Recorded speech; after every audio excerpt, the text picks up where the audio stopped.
شاہ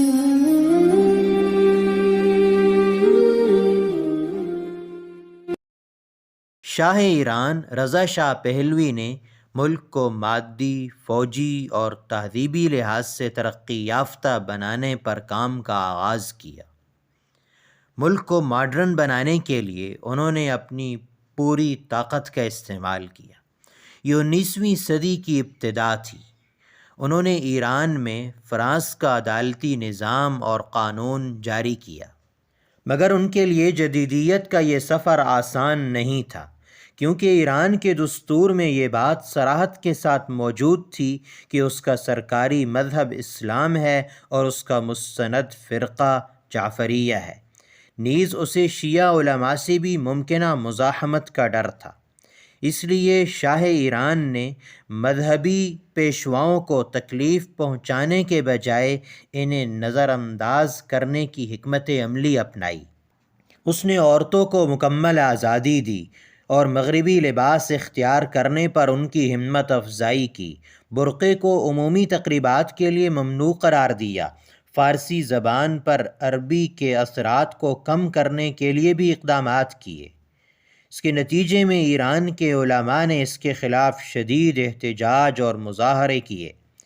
ملک میں فسادات ہوئے، مگر حکومت نے اپنا کام جاری رکھا۔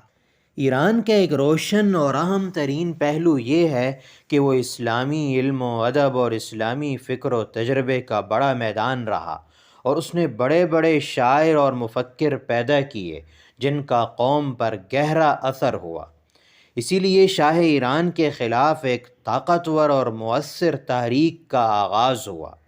اس تحریک کا نعرہ ملک میں اسلامی نظام کا نفاذ تھا، اور بالآخر خمینی کی قیادت میں ایرانی عوام نے شاہ ایران کو شکست دی اور 1 اپریل 1979 میں وہاں نئی حکومت کا قیام عمل میں آیا۔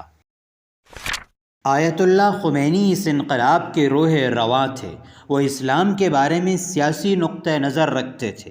وہ یہ سمجھتے تھے کہ صرف نماز و روزہ ہمارے دشمنوں کو بھی منظور ہے، اور انہیں ہمارے نماز روزے سے کوئی خطرہ نہیں ہے۔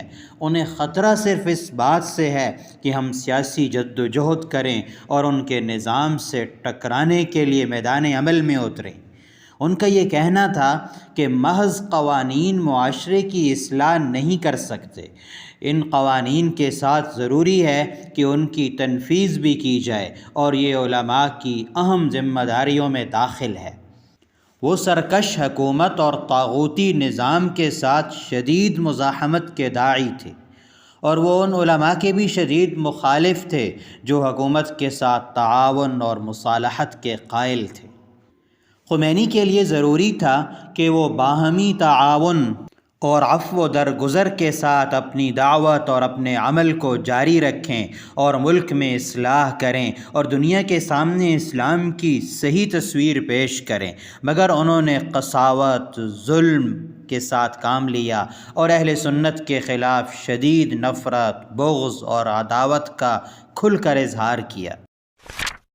انہوں نے مقام نبوت کی بھی تنقیص کی، انبیاء کرام کی بھی توہین کی، انہیں اپنے مقاصد میں ناکام بھی بتلایا۔ اس کتاب میں تو نہیں، مگر مولانا منظور نعمانی کی دوسری کتاب ایرانی انقلاب کے مقدمے میں مولانا علی میاں نے خمینی کے گمراہ کن عقائد کو بڑی تفصیل سے ذکر کیا۔ انہوں نے بیان کیا کہ خمینی امامت اور ائمہ کے بارے میں وہی خیالات ظاہر کرتے تھے جو ان کو مقام الوہیت تک پہنچاتے ہیں، اور ان کو انبیاء اور رسل اور ملائکہ سے افضل ثابت کرتے ہیں، اور وہ یہ مانتے ہیں کہ یہ کائنات تکوینی طور پر انہی ائمہ کے تابع فرمان اور زیر اقتدار ہے۔ مولانا فرماتے ہیں اسی طرح ان کی فارسی کتاب کشف الاسرار میں صحابہ رسول صلی اللہ علیہ وسلم بالخصوص خلفائے ثلاثہ کے متعلق جرح و تنقید ہی نہیں، سب و شتم کے وہ الفاظ آئے ہیں جو کسی بڑی سے بڑی ضال و مضل، فاسق و فاجر، زائغ و مزیغ، انتہائی بد کردار اور سازشی جماعت کے لیے آ سکتے ہیں۔ مولانا نے اپنی اسی مقدمے میں ایرانی انقلاب کتاب کو پڑھنے، اس کا گہرا مطالعہ کرنے اور اسی کی روشنی میں شیعیت کی گمراہ نظریات سمجھنے کی پرزور دعوت بھی دی ہے۔ یہ کتاب یعنی مسلم ممالک میں اسلامیت و مغربیت کی کشمکش جب لکھی گئی، اس وقت ایرانی انقلاب اپنے ابتدائی سالوں میں تھا، اس لیے مولانا اس کے منفی پہلو پر گفتگو یہاں نہیں کر سکے۔